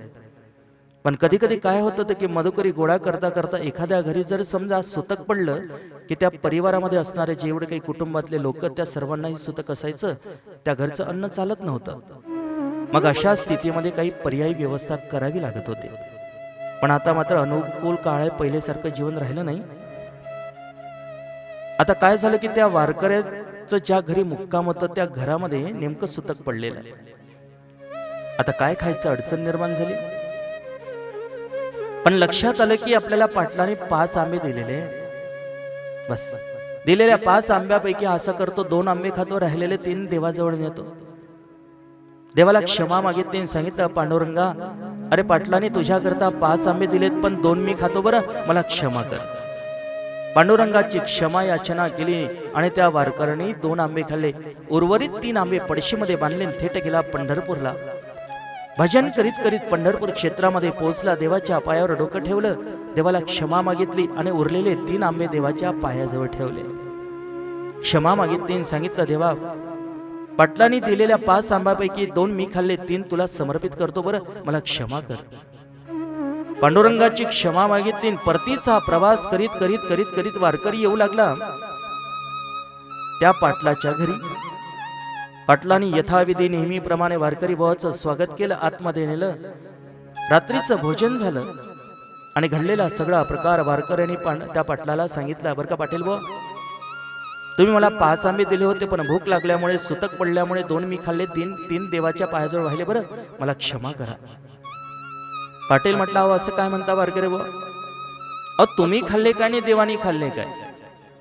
देव आणि तुम्ही काही वेगळे आहेत? माझं काही म्हणणं नाही, तुम्ही निसंकोच आराम करा, निवांत राहा, माझं काही मत नाहीये. असं म्हणून वारकरी झोपी गेला, पाटील झोपी गेला. पण आता पांडुरंगाने गप्प बसावं का नाही? पांडुरंग परमात्मा थेट गेले त्या पाटलाच्या स्वप्नामध्ये आणि स्वप्नामध्ये जाऊन त्या पाटलाला सांगितलं, म्हणा बरं का पाटील बुवा, तुमचे 2 आंबे मला मिळाले बरं का. तर वाहिले किती होते? 3 वाहिले होते ना. पण मात्र स्वप्नामध्ये पांडुरंग सांगतो की मला 2 आंबे मिळाले म्हणून. तसाच एकदम ताडकन पाटील अर्धरात्री जागा झाला. वारकरी बुवा उठा. खडबडून वारकरी जागा झाला. काय म्हणणं आहे पाटील बुवा, खरं सांगा तुम्ही किती खाल्ले आणि देवाला किती आंबे वाहिलेत म्हणून? वारकरी सांगू लागला, म्हणे पाटील बुवा, मी तर तुम्हाला कालच सांगितलं, 2 आंबे मी खाल्ले, 3 त्या देवाच्या पायाजवळ वाहिले. पाटील म्हणतो, पण पांडुरंगाने तर स्वप्नामध्ये सांगितलं की मला 2 मिळाले म्हणून, आणि तुम्ही तर म्हणता की देवाच्या पायाजवळ 3 वाहिले म्हणून.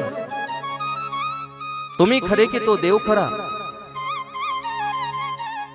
एका आंब्याचा शोध लागल्याशिवाय वारकरी बुवा तुम्हाला घराच्या बाहेर पाय सुद्धा ठेवू देणार नाही. एक्स्ट्रा मुक्काम झाला तरी चालेल.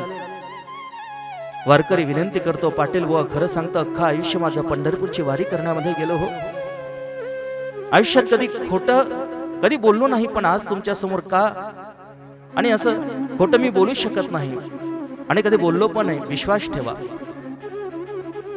पाटील म्हटला, नाही, एका आंब्याचा शोध लागल्याशिवाय मी तुम्हाला घराच्या बाहेर पाय ठेवू देणार नाही. आणि मग काय, ते पोरं सांभाळा बरं कोणीतरी. कोणीच जबाबदारी घेत नाही या गोष्टीची. काय कराय तुमचं? हे पोरं चला पळा बरं तुम्ही.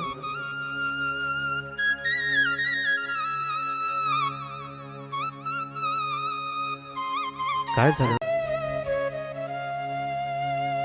एक्स्ट्रा एक मुक्काम वारकऱ्या करावं लागलं. नाही जाऊ दिलं पाटील भावाने. दुसऱ्या दिवशी मुक्काम पडलं, जेवण झालं, रात्रीचे दोघंही झोपले. पण आता तरी पांडुरंगाने गप्प बसाव की नाही?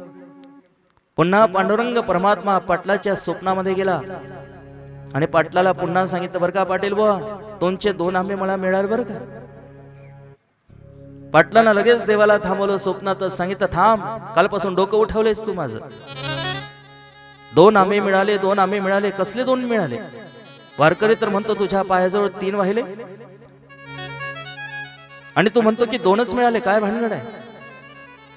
त्यावेळेला पांडुरंगाने सांगितलं, म्हणे अरे पाटील बुवा तसं नाही. म्हणे मग जे वारकऱ्यानं 2 आंबे खाल्लेत ना ते मला मिळाले आणि माझ्या पायाजवळ जे 3 ठेवले ते पुजाऱ्यानं लांबवले. म्हणे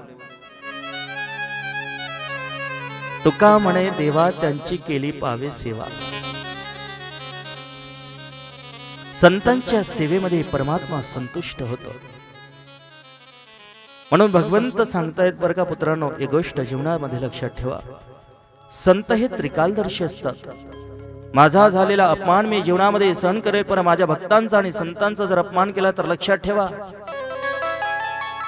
आणि एक दिवस काय झालं, भगवान कृष्ण परमात्माचे सर्वचे सर्व मुलं गेले पिंडारक क्षेत्रामध्ये खेळण्यासाठी. त्या ठिकाणी 11 प्रकारचे संत आत्मज्ञानाची चर्चा करीत बसलेले. मुलं खेळत असताना बघितलं की संत त्या ठिकाणी बसलेले आहेत. त्या मुलांच्या मनामध्ये आलं, अरे प्रत्येक वेळा आपले वडील सांगत असतात की संत त्रिकालदर्शी आहे, संत हे माझं हृदय आहे, त्यांचा अपमान करू नका, चला आज यांची परीक्षाच घेऊ आपण. विनाश काले विपरीत बुद्धी.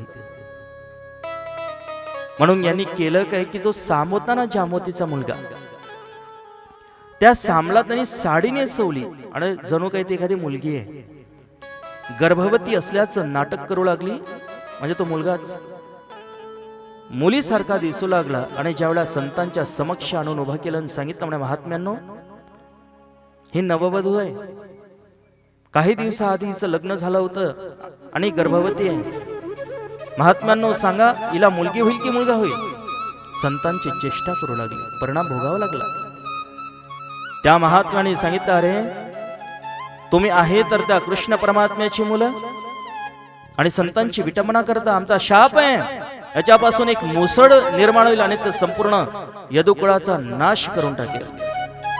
त्या महात्म्याने वाणीरूपी वज्र चालवलं. सर्वचे सर्व मुलं त्या ठिकाणी घाबरले, काय करावं आपल्या वडिलांना, भगवंताला माहिती झालं तर काय करेल माहिती नाही. सर्वचे सर्व घाबरले. त्या लोखंडाच्या पडलेल्या मुसळातून किंवा मुसळाचं बारीक पीठ केलं, समुद्रामध्ये सोडलं.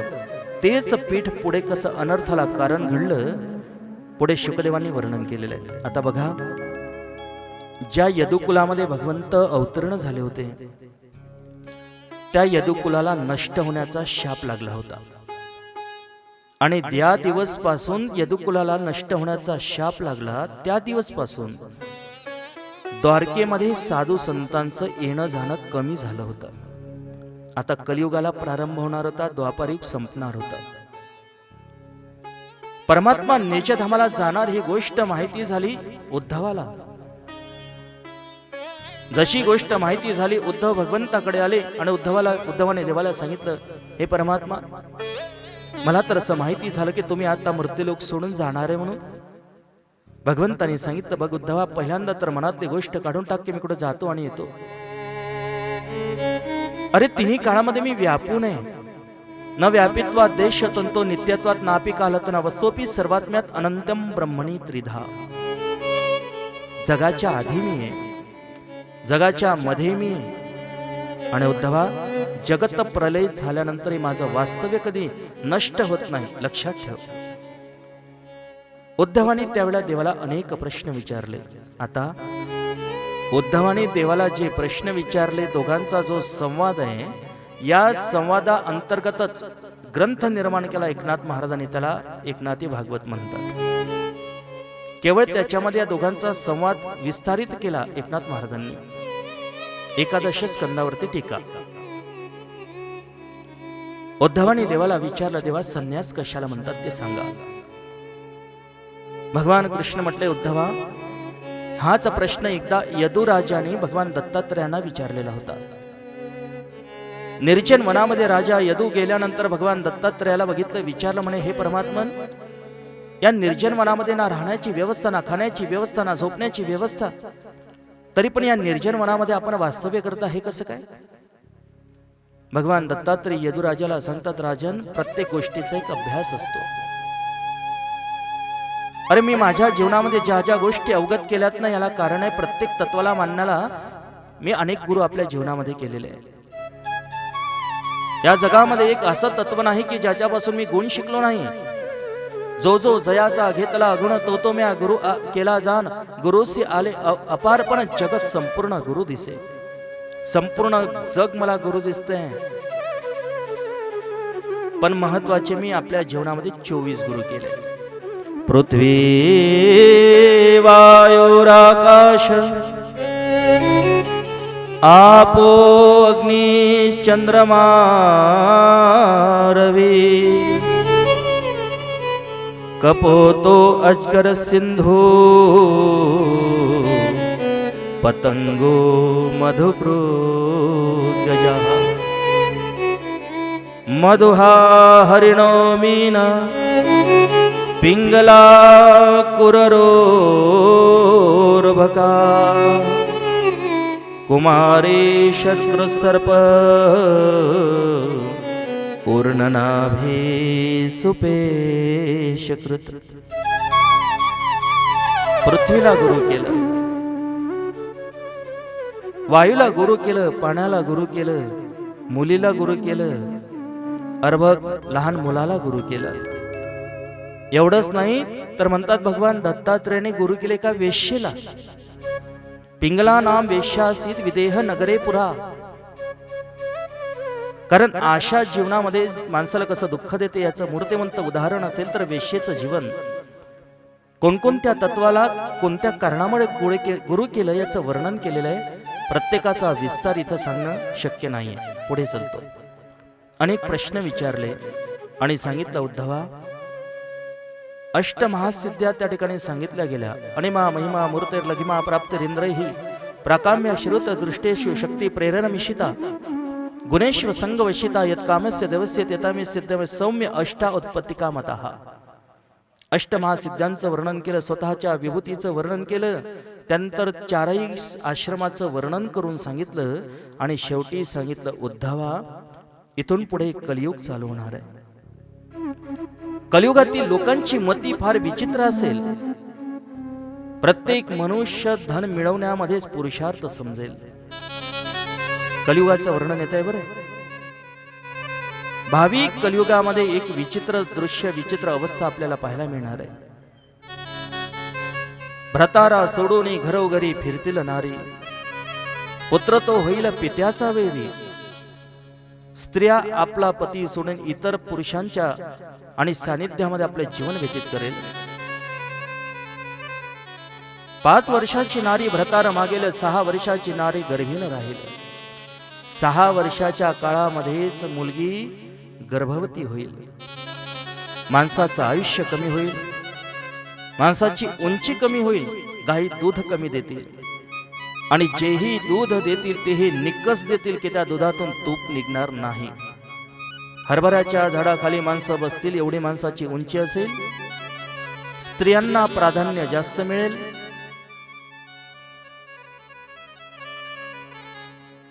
मानवाईक लोकांचा त्या ठिकाणी मान राहणार नाही. साधू संतांची विटंबना होईल. ब्राह्मणांना पूज्य मानलं जाणार नाही. धनाला प्राधान्य जास्त असेल. कलियुगाचं वर्णन करून सांगितल्यानंतर भगवान बोलून गेले की उद्धवा कलियुग जरी अनंत दोषाने युक्त असलं तरी कलियुगामध्ये एक सर्वात चांगला गुण आहे. कोणता? माझी प्राप्ती कलियुगामध्ये केवळ माझ्या नामस्मरणाने होईल. कलियुगा माझी करावे कीर्तन, कलियुगा माझे करावे कीर्तन. कलियुगा माझी करावे कीर्तन, कलियुगा माझी करावे कीर्तन. तेने नारायण दैल भेटी, तेने नारायण दैल भेटी, तेने नारायण दैल भेटी, तेने नारायण दैल भेटी.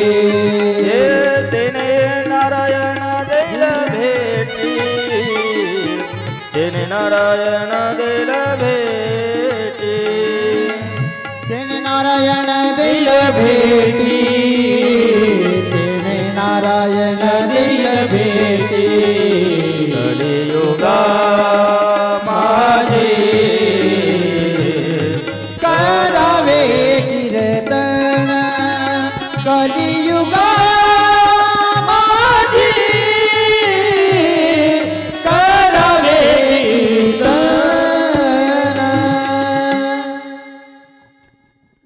कलियुगा माझी करावे कीर्तन तेने नारायण दिले भेटी. उद्धवा, कलियुगामध्ये माझ्या प्राप्तीचं एक सोपं शब्दाचा अर्थ होतो नामस्मरण. कलियुगामध्ये नामाने देवाची प्राप्ती सांगितलेली आहे. नामाचं महत्व प्रतिपादन केलं आणि उद्धवाला सांगितलं, उद्धवा आतापर्यंत मी ज्या गोष्टी तुला शिकवल्या आणि सांगितल्या याचं एकांतामध्ये जाऊन चिंतन कर. कारण इथून पुढे कलियुग चालू होणार आहे. झालं काय, लोखंडाचं पीठ समुद्रामध्ये टाकलेलं होतं. त्या लोखंडाच्या पीठाचं काय झालं की धारदार तलवारीसारखं असं गवत निर्माण झालं. यदुकुळामध्ये वैमनस्य निर्माण झालं. एकमेकाला मारू लागले. शस्त्र संपेपर्यंत मारलं आणि शस्त्र संपले. आता शस्त्र आणायचे कुठून, तर समुद्राच्या त्या पाण्यामध्ये असणारं जे धारदार गवत आहे तलवारीसारखं एकमेकाला मारून यदुकुलातले सर्व स्त्री पुरुष संपल्या गेले. त्यानंतर बलरामजी क्षीरसागर मध्ये निघून गेलेले. भगवान शुकदेव वर्णन करतात, परीक्षित आता भगवान कृष्ण परमात्मा भालक तीर्थामध्ये एका पिंपळ वृक्षाखाली बसले, डाव्या पायावरती उजवा पाय ठेवून. भिल्लाला असं वाटलं की जणू काही एखादा प्राणी आहे. धनुष्य ताणला, नेम धरला आणि बाण मारला. तो भगवंताच्या पायाच्या अंगठ्याला एक निमित्त झाला आणि भगवंत आता निजधामाला जाण्याची तयारी करतात. देवाच्या पायाला बाण लागलेला बघितला. भगवंताचा भक्त दारुक त्या ठिकाणी आला. दारुकजीने ज्या वेळा बघितलं रडू लागला. दारुक रडू लागलेला. दारुकाचं रडणं बघितलं भगवंताने सांगितलं, दारुक रडू नको, मलाच हे सगळं करायचं होतं. 10-5 यदू वाचले असतील, त्यांना घेऊन जा वृंदावन मध्ये. भगवंताचा मित्र, भगवंताचा भक्त अर्जुन त्या ठिकाणी येतो. देवाच्या पायाला लागलेला बाण बघितल्यानंतर अर्जुनाच्या नेत्रामध्ये पाणी आलं. सांगितलं, देवा काय केलंय? भगवंताने सांगितलं, अर्जुना काळजी करू नको, मलाच हे सर्व करायचं होतं.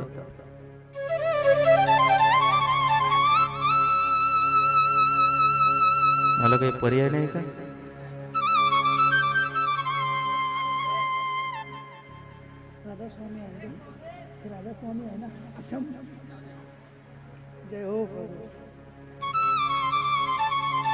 ते तर मलाही सोडत नाही.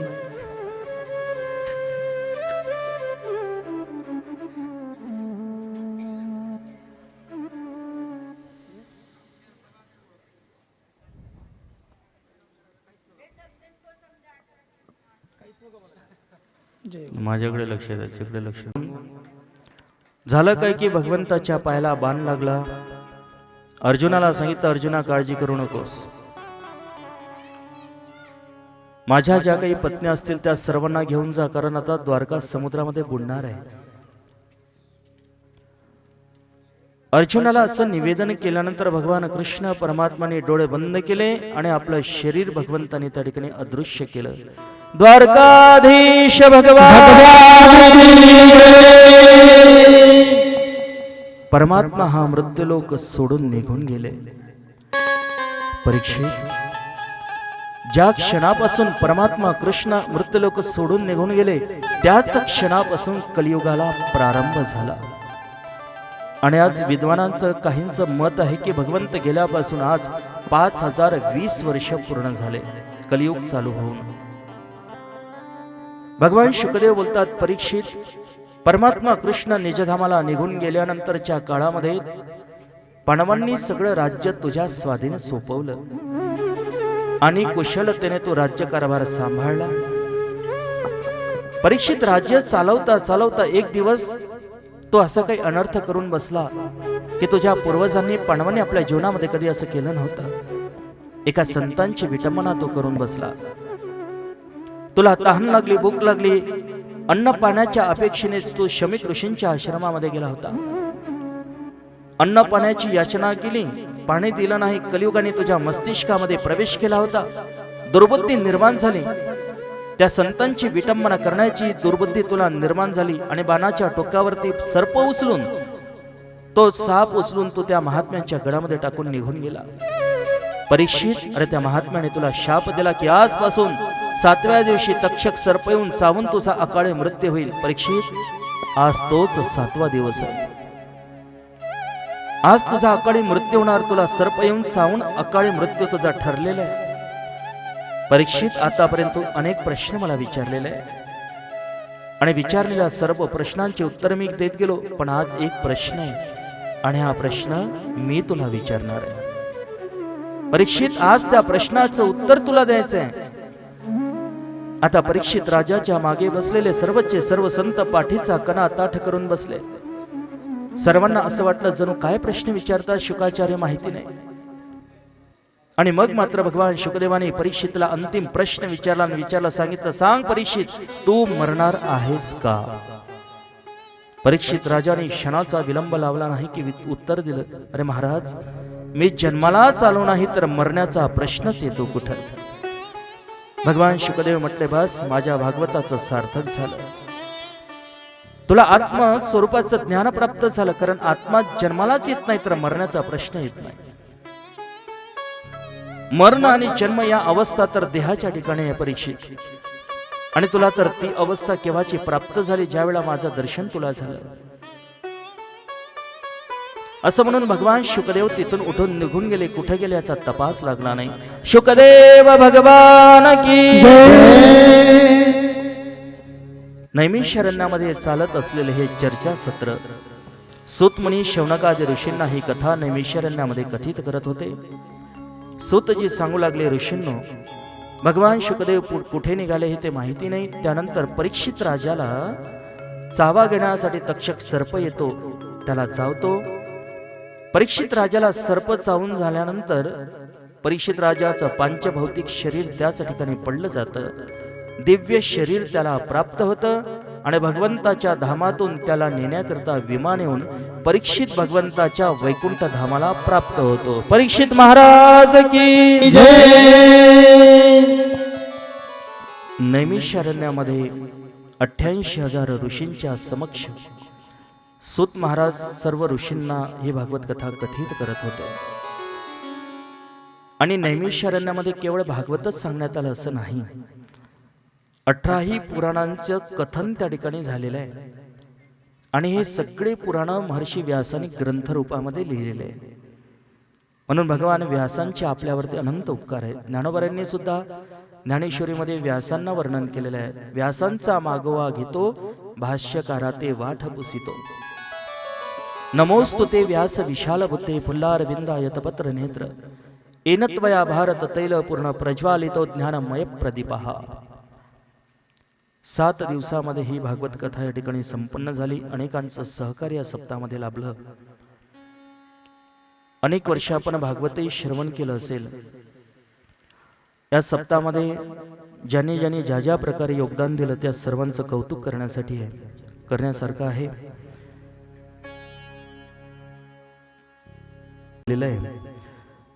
त्यांचं नाव आहे आमचे जितूभाऊ हटवार. आणि महाराज मंडळीचं नेतृत्व ज्यांनी किंवा सौजन्य ज्यांनी स्वीकारलं आमचे नंदकिशोर भाऊ हटवार. त्यांनी मला मागेच सांगितलं होतं, म्हणे महाराज मंडळीचा सर्व जो काही खर्च असेल तो मी स्वीकारतो, म्हणून ते सौजन्य त्यांनी आपल्याकडे घेतलं. त्याचबरोबर आदरणीय आमचे सुशील भाऊ निमजे आणि बालभाऊ ठावकर या मंडळीचं ठळक अशा स्वरूपाचं सहकार्य योगदान या सप्ताहामध्ये आहे. इतरांचं सर्वांचं कौतुक करण्यासारखंच आहे. असं काही समजू नका की आमची नावं महाराजांनी घेतली नाही म्हणजे आम्ही याच्यामध्ये सहभागी नाहीत म्हणून. अनेक प्रकारची सेवा आपण या ठिकाणी दिली. पण एक या ठिकाणी खंत वाटते, गावाची लोकसंख्या बघितली तर जवळजवळ 15-20 हजार असेलच. पण गावाच्या मानाने आणि लोकसंख्येच्या मानाने जी उपस्थिती या ठिकाणी पाहिजे त्या स्वरूपात प्रमाणात दिसली नाही, ही दुर्दैवाची आणि दुःखाची गोष्ट आहे. आपण सगळी तयारी करतो, लग्नाला जायचं की नटून थटून सगळी तयारी 10-15 दिवसापासून चालू होते, पण आपण कधी मरणाची तयारी कधीच करत नाही. मनुष्य आपल्या मृत्यूला विसरला हे माणसाचं दुर्दैव आहे. मी नेहमी सांगतो आणि भागवत हेच शिकवतं आपल्याला. जेवढं जेवढं सत्कर्म करू ते सत्कर्मच केवळ आपल्याला आपल्या सोबत घेऊन जायचं आहे. पण मनुष्य इतका दुर्दैवी आहे की त्याला आपलं हितच कळत नाही. सर्वजण या भौतिक प्रपंचामध्ये मग्न झालेलो आहोत. आपण आपल्याला माहितीच नाही की देवाने आपल्याला इथं पाठवलं कशा करताना आपण करतो काय. ज्याच्याकरता आलो ते सगळं आपण विसरलो आणि भौतिक प्रपंचामध्ये सर्वांची वृत्ती इतकी जडलेली आहे की कथा कीर्तनापासून आपण वंचित आहोत. प्रपंच संसार खरा का वाटतो याचं कारण आहे आपण मृत्यूला विसरलेलो आहोत. मी जे करतो तेच बरोबर आहे असं प्रत्येकाला वाटू लागलेलं आहे. जसं शाळेमध्ये बघितलं गुरुजींनी एका पोराचे डोळे आले होते.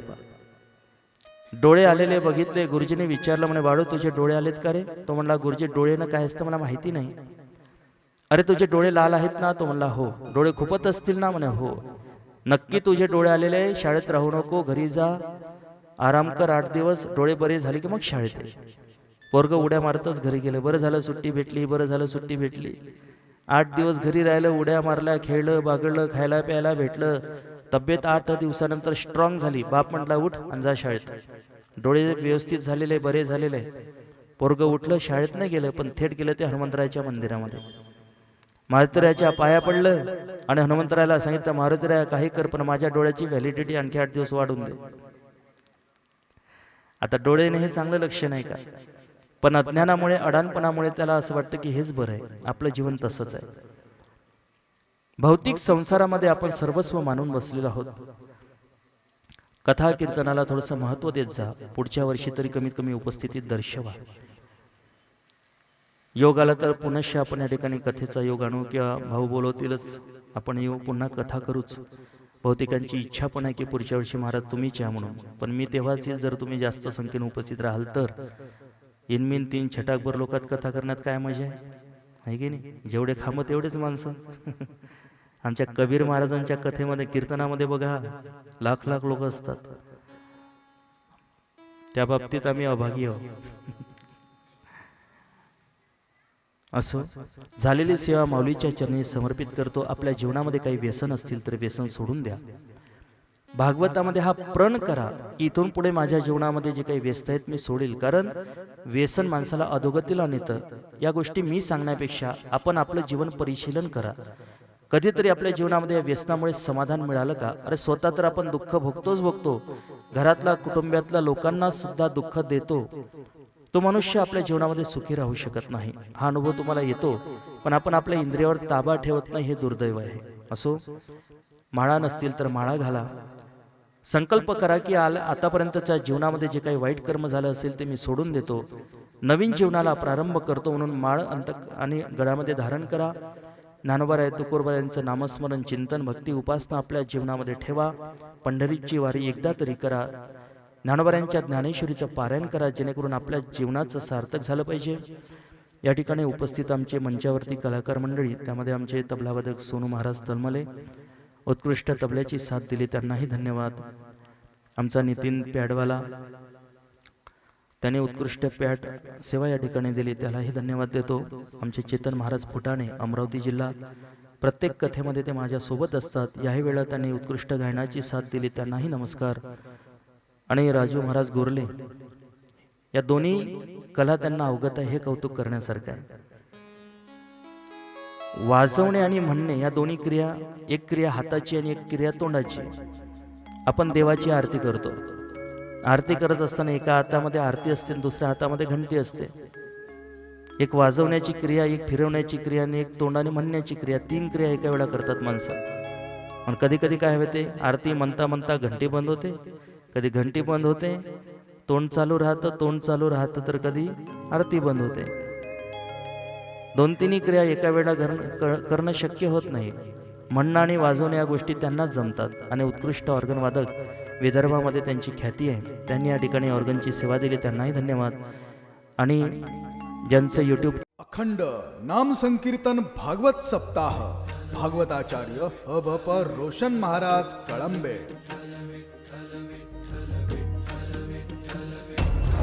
सांसद आदर्श ग्राम साईनगरी पाचगाव तालुका उमरेड जिल्हा नागपूर.